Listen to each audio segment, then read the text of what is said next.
Hello, this is Dr. Janice SETO, and I'm the instructor for this course at Subang Jaya. It's a beautiful sunny day outside here in Malaysia, and I'm with the Canadian Pre-University program at Taylor's College.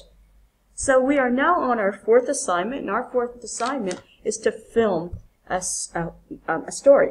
And so I'm recording various videos with PowerPoints just to give you a little bit of theory, a little bit maybe of film history, and my own personal perspectives, so that you folks can work in teams and come up with something that's going to be thrilling to the imagination and the audience. So let's go and see what we have.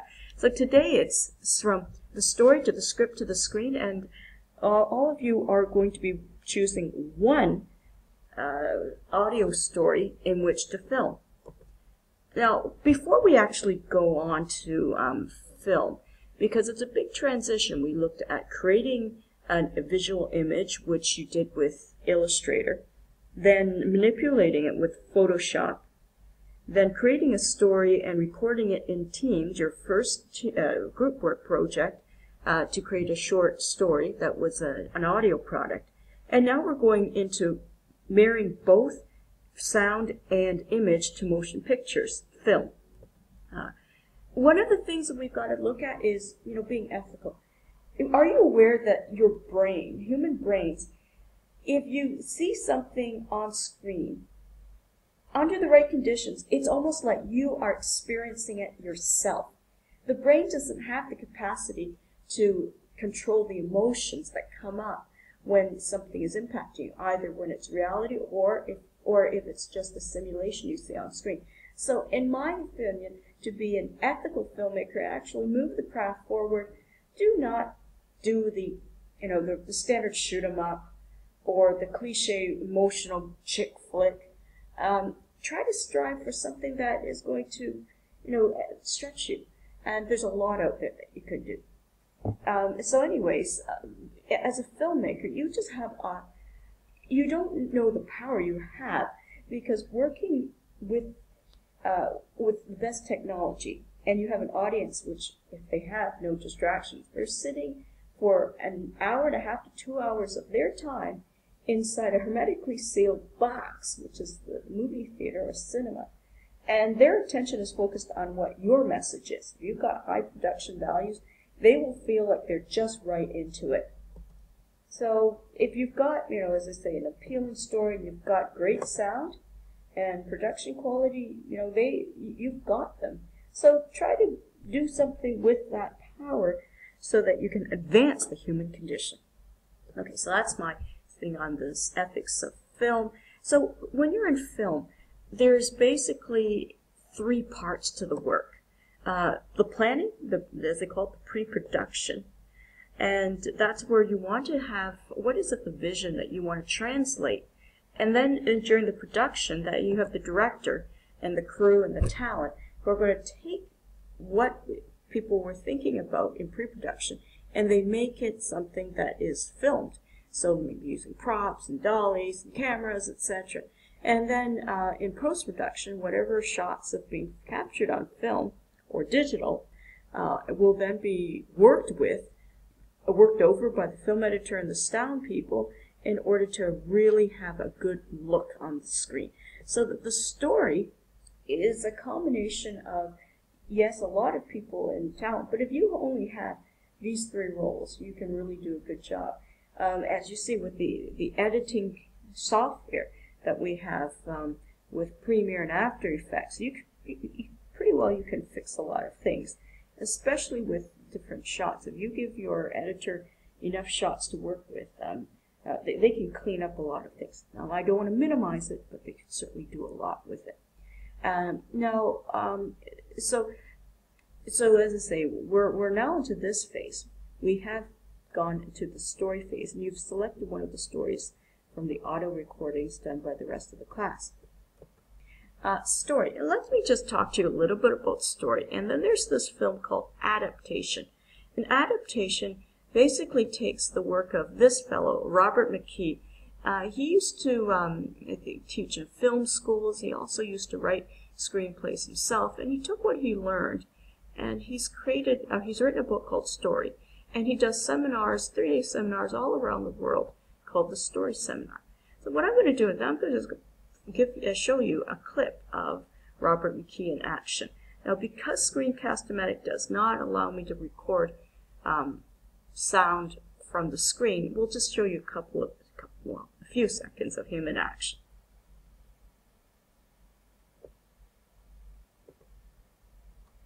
Now, let's go back to where script, so we have story first, and then script, and then screenwriter and screenplay.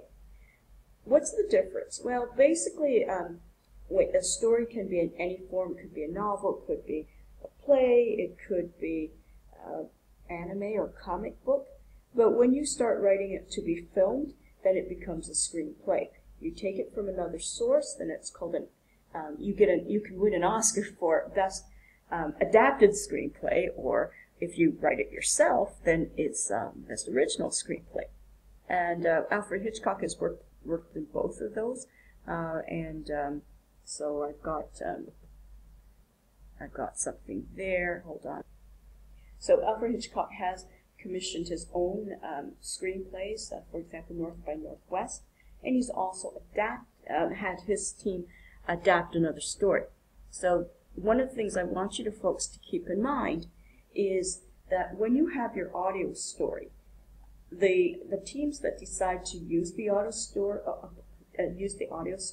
in order to create a short film, they don't have to stick to it. And this happens all the time in production companies around the world, because what works in one medium does not often work in another medium.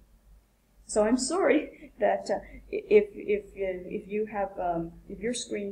your script was chosen, and then when it's filmed you said that's not exactly how I thought of it. Well, this is what happens when it goes to a different medium. And film and motion pictures is so different from, for example, a novel. So yes, if you write it, you don't have any control. Now, for example, Truman Capote. He wrote the very famous novelette, Breakfast at Tiffany's. Let me see if I can show you a few seconds of it. And here we are. It's part of the opening of the movie Breakfast at Tiffany's. Did you know that, yes, it was not supposed to be Audrey Hepburn who was supposed to star in it.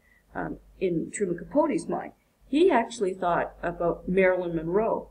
And you can imagine if Marilyn Monroe, who's rather voluptuous and blonde, were to play this role versus the extremely slim Audrey Hepburn, what kind of a different tinge Breakfast at Tiffany's would have been.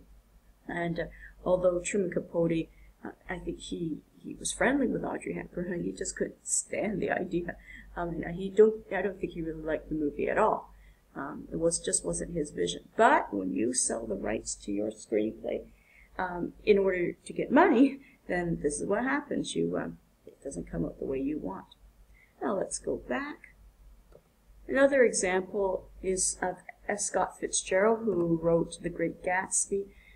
He also was in Hollywood. He wrote, I think, quite a few screenplays, and I think he was paid quite well, but he just didn't like Hollywood, so it really sapped his creativity there. But it is what it is. Motion pictures are not cheap, and if somebody wants to option your script or buy the rights, then they're going to make changes so that they can make money. They have to pay bills. Anyway, so one thing I've got to tell you that, so Truman Capote and F. Scott Fitzgerald didn't have the pull to write in their contracts that if they're going to write a screenplay, they have the right to have the final say over what it looks like. And James Cameron did this. George Lucas, for example, and a good example is Sylvester Stallone. James Cameron wrote the screenplay for the follow-up movie, the sequel to Alien. He created a different slant to it, and this is the character Sigourney Weaver plays, and her name's Ellen Ripley. Let me just see if I've got something that I could show you. Oh, well, here we are. Sylvester Stallone was known as, his nickname Slut, because he's not stupid. He wrote into this contract when the production company really liked a screenplay he wrote. They said, okay, I've got to play the character, And so, yeah, he did. And as I say, the rest is Oscar history. Let's see if I can show you a clip from that movie. I think at that time he was living out of his car, and it's a wonderful story about how this came to be. So let me just see if I can show you something from the movie. I found it. And so I want to show you two shots from this movie. And this helps illustrate something that you'll find will be useful when you're actually filming. Okay? You notice the camera is moving with Sylvester Stallone running. So there's two shots. So the first one, you notice that it's keeping track. This is a dolly. And now I want you to notice here, this is one shot. So Stallone is running up these stairs. This is Philadelphia Museum of Art. He's running up. So you can imagine the camera person running up with him. And then circling around behind Stallone. And so you're trying to get a beeline shot of him as the sun is rising. So, I mean, that's incredible. Whoever's the camera person for this, who operated that, absolutely fantastic. Must be spectacularly fit for the second shot. I thought I'd share now the structure of the screenplay. So the part about the screenplay is I'm just going to, part A is going to be about the conventional structure. So, because people naturally like to have things with a beginning, a middle, and an end. And the blueprint basically is the first part sets it up, what's going on, and then something happens in the middle, and then there's a resolution that happens. So I'm just going to, so the first part, the setup, is who's there, who's the character, who's the protagonist, the antagonist, where are we, the setting, what happens, what something's going on. Is there a genre? Is it black? Is it a film noir? Is it a western? Is it a chick flick? So that people have enough framework. And then there's what they call a strong hook. There must be something emotional that gets the audience interested. And most of the time there's something that happens. Let's say something changes. There's something that's interrupting the status quo. And the first part ends with something going on. Now this is a very famous film. It's called The Passion of Joan of Arc, and it's silent, black and white. It's an excellent movie. And anyone who studies film will come across Joan of Arc. So there's a setup for that. That's why I'm showing you that. Next is in the middle. This is probably the longest part. Something happens. Something, either there's a situation, or something happens to the character, or there's an escalation of in the is it the conflict or some difference of opinions. And as I say, if there's any subplots there, or is there a theme of is it love, is it destiny, etc. And so let me just go back. So one great example is the film Double Indemnity. It's another great film noir that you watch it without interruptions, you'll enjoy it. It's just a fantastic film. And the last part, of course, is we come to a close. That's a resolution.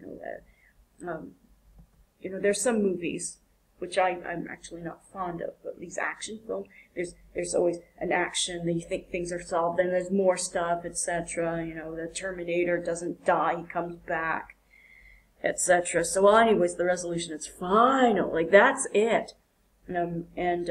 Maybe there's a final climax after multiple climaxes, and then things come to an end. And the movie The Thin Man, it's another classic. It's something you should watch. And here's another classic. It's called Sunset Boulevard with Gloria Swanson. Anyways, I'm going to end up with The Rule of Six. And if you remember talking, you need to have a writer, director, and a film editor. And Walter Murch has won oodles of nominations and Oscars for his work in film direction. And so this ends this video, just a little bit about basically how we get to moving picture image. And we've just ended with a dissolve, and this is the movie, The Third Man. It's a very, very well done, famous film by Carol Reed. I hope you see it soon. It's a marvelous movie. As I say, watch it without interruptions or distractions. Do take care, and we'll see you.